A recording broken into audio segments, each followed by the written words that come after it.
சராசரி வாலிபன் எவ்வளவு சோதிக்கப்படுகிறான், எவ்வளவு பாவத்துக்குள்ளாக விழுகிறான்.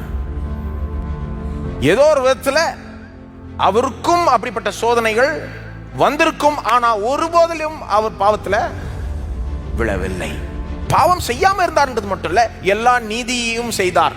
அப்படின்னு அர்த்தம். எங்க போகணும்னு தேவன் சொன்னாரோ அங்க போனார். என்ன செய்யணும்னு பிதா சொன்னாரோ அதை செய்தார். என்ன சொல்லணும்னு பிதா சொன்னாரோ அதை சொன்னார். முழு வாழ்க்கையுமே பூரண கீழ்ப்படிதல் வாழ்க்கை. அவருடைய வாழ்க்கை கீழ்ப்படுத்திட்டே வரார், ஒண்ணு விடாம. கடைசியாய் அவருடைய கீழ்ப்படிதலே மிக உச்சகட்டமான கீழ்ப்படிதல் எது? சிலுவைக்கு நான் போறேன்னு எந்திரிச்சு போனார் பாருங்க, அங்க பாடுபட்டார் பாருங்க.